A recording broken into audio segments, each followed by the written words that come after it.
Faktor internal dan eksternal penyebab korupsi. Yang pertama, faktor internal. Faktor internal merupakan faktor pendorong korupsi dari dalam diri yang dapat dirinci menjadi yang pertama, aspek perilaku individu. Aspek perilaku individu terdiri dari yang pertama, sifat tamak atau rakus manusia. Korupsi bukan kejahatan kecil-kecilan karena mereka membutuhkan makanan. Korupsi adalah kejahatan orang profesional yang rakus, sudah berkecukupan tapi serakah, mempunyai hasrat besar untuk memperkaya diri. Untuk penyebab korupsi pada perilaku semacam itu datang dari dalam diri sendiri, yaitu sifat tamak dan rakus. Yang kedua yaitu moral yang kurang kuat. Seorang yang moralnya tidak kuat cenderung mudah tergoda untuk melakukan korupsi. Godaan itu bisa berasal dari atasan, teman setingkat, bawahannya, atau pihak yang lain yang memberi kesempatan untuk itu. Yang ketiga yaitu gaya hidup yang konsumtif. Kehidupan di kota-kota besar sering mendorong gaya hidup seorang konsumtif. Perilaku konsumtif bila tidak diimbangi dengan pendapatan yang memadai akan membuka peluang seseorang untuk melakukan berbagai tindakan untuk memenuhi hajatnya. Salah satu kemungkinan tindakan itu adalah dengan korupsi. Faktor internal yang kedua yaitu aspek sosial. Perilaku korup dapat terjadi karena dorongan keluarga. Kaum behavioris mengatakan bahwa lingkungan keluarga lah yang secara kuat memberikan dorongan bagi orang untuk korupsi dan mengalahkan sifat baik seseorang yang sudah menjadi tradisi pribadinya. Yang kedua, faktor eksternal. Faktor eksternal yang pertama yaitu aspek sikap masyarakat terhadap korupsi. Pada umumnya, jajaran manajemen selalu menutupi tindak korupsi yang dilakukan oleh segelintir oknum dalam organisasi. Akibat sifat tertutup ini, pelanggaran korupsi justru terus berjalan dengan berbagai bentuk. Oleh karena itu, sikap masyarakat yang berpotensi menyuburkan tindak korupsi terjadi karena yang pertama, nilai-nilai di masyarakat kondusif untuk terjadinya korupsi. Yang kedua, masyarakat kurang menyadari bahwa korban utama korupsi adalah masyarakat sendiri. Yang ketiga, masyarakat kurang menyadari bila dirinya terlibat korupsi. Yang keempat, masyarakat kurang menyadari bahwa korupsi akan bisa dicegah dan diberantas bila masyarakat ikut aktif dalam agenda pencegahan dan pemberantasan. Faktor eksternal yang kedua yaitu aspek ekonomi. Pendapatan tidak mencukupi kebutuhan dalam rentang kehidupan. Ada kemungkinan seseorang mengalami situasi terdesak dalam hal ekonomi. Keterdesakan itu membuka ruang bagi seseorang untuk mengambil jalan pintas, di antaranya dengan melakukan korupsi. Aspek faktor eksternal yang ketiga yaitu aspek politis.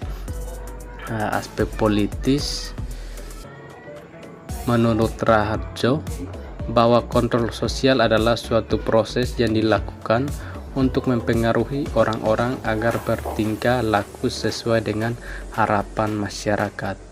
Kontrol sosial tersebut dijalankan dengan menggerakkan berbagai aktivitas yang melibatkan penggunaan kekuasaan negara sebagai suatu lembaga yang diorganisasikan secara politik melalui lembaga-lembaga yang dibentuknya.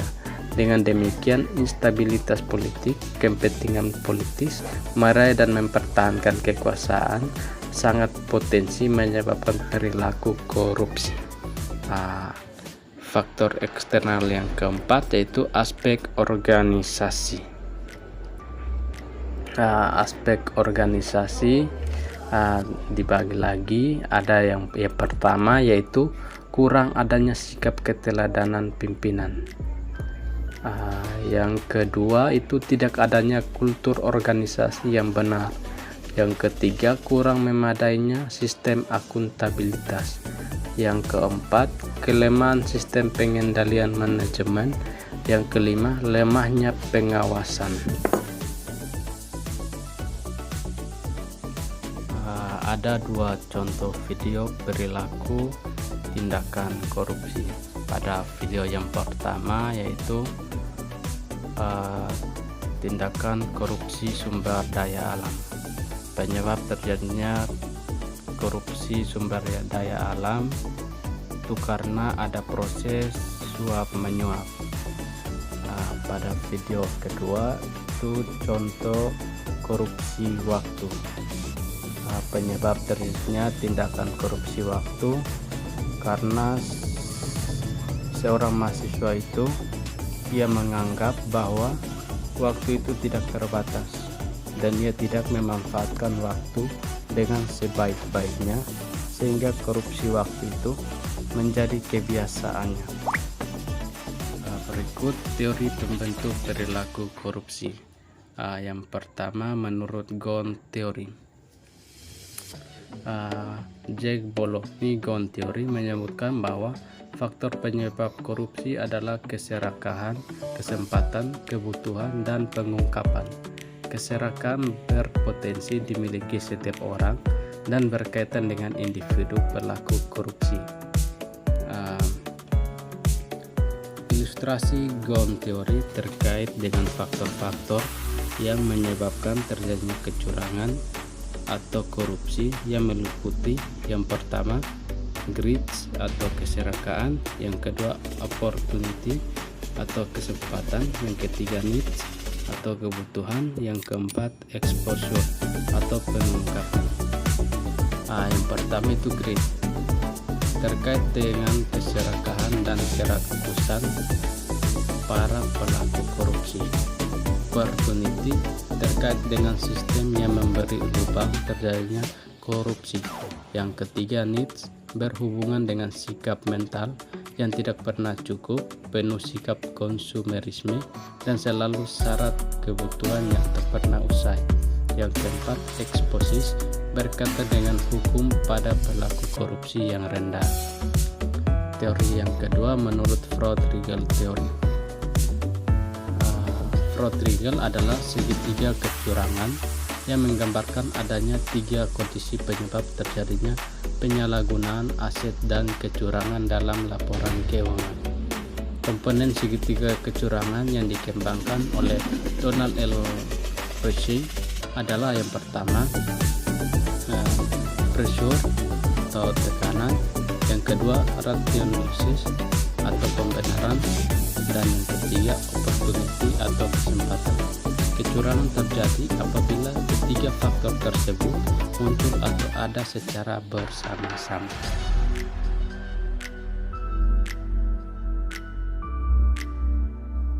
Oke, yang berikut dampak masif korupsi. Dampak yang pertama yaitu dampak ekonomi. Saya ambil contoh di sini yaitu rendahnya kualitas barang dan jasa bagi publik. Korupsi berakibat menurunkan kualitas barang dan jasa bagi publik dengan cara mengurangi pemenuhan syarat-syarat keamanan bangunan, syarat-syarat material dan produksi, syarat-syarat kesehatan, lingkungan hidup, atau aturan-aturan lainnya. Korupsi juga mengurangi kualitas pelayanan pemerintah dan infrastruktur dan menambahkan tekanan-tekanan terhadap anggaran pemerintah. Baik, dampak yang kedua yaitu dampak sosial dan kemiskinan masyarakat. Saya ambil contoh di sini yaitu terbatasnya akses bagi masyarakat miskin. Rakyat miskin tidak bisa mengakses jasa dengan mudah seperti pendidikan, kesehatan, rumah layak huni, informasi, hukum, dan sebagainya. Dengan tidak bersekolah, maka akses untuk mendapatkan pekerjaan yang layak menjadi sangat terbatas, yang pada akhirnya rakyat miskin tidak mempunyai pekerjaan dan selalu dalam kondisi yang miskin seumur hidup. Dampak yang ketiga yaitu runtuhnya otoritas pemerintah. Saya ambil contoh di sini yaitu tidak efektifnya peraturan dan perundang-undangan. Secara umum, peraturan dan perundang-undangan berfungsi untuk mengatur sesuatu yang substansial dan merupakan instrumen kebijakan yang berguna untuk memecahkan suatu masalah yang ada di dalam masyarakat. Namun di sisi sebaliknya, aparat hukum yang semestinya menyelesaikan masalah dengan fair dan tanpa adanya unsur pemihakan seringkali harus mengalahkan integritasnya dengan menerima suap atau apapun untuk memberikan kemenangan. Dampak yang keempat yaitu dampak terhadap politik dan demokrasi. Saya ambil contoh di sini yaitu munculnya kepemimpinan yang korup.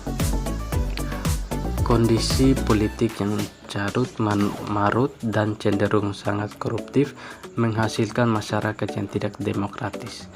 Perilaku koruptif dan tindak korupsi dilakukan dari tingkat yang paling bawah, konstituen, didapatkan dan berjalan karena adanya suap yang diberikan oleh calon-calon pemimpin partai, bukan karena simpati atau percaya terhadap kemampuan dan kepemimpinannya. Dampak yang ke-6, dampak terhadap penegakan hukum. Saya ambil contoh di sini yaitu fungsi pemerintah mandul. Korupsi telah mengikis banyak kemampuan pemerintah untuk melakukan fungsi yang seharusnya. Bentuk hukum yang bersifat transaksional yang lazim dilakukan oleh berbagai lembaga pemerintah, begitu juga Dewan Perwakilan Rakyat yang tergambar dengan hubungan partai politik dengan voternya, menghasilkan kondisi yang sangat rentan terhadap terjadinya praktik korupsi.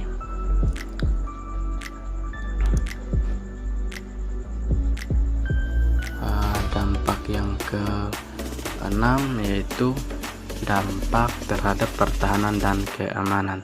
Saya ambil contohnya di sini yaitu menguatnya sisi kekerasan dalam masyarakat. Kondisi kemiskinan pada akhirnya memicu berbagai kerawanan sosial lainnya yang semakin membuat masyarakat frustasi menghadapi kerasnya kehidupan. Kondisi ini membuat masyarakat secara alamiah akan menggunakan insting bertahan mereka yang seringkali berakibat negatif terhadap orang lain dan lingkungan sekitarnya. Dampak yang terakhir yaitu dampak kerusakan lingkungan. Saya ambil contoh di sini yaitu menurunnya kualitas hidup. Kerusakan lingkungan hidup ini dipicu oleh berbagai sebab seperti kepentingan ekonomi, di mana hasil hutan yang ada dieksploitasi besar-besaran untuk mendapatkan keuntungan.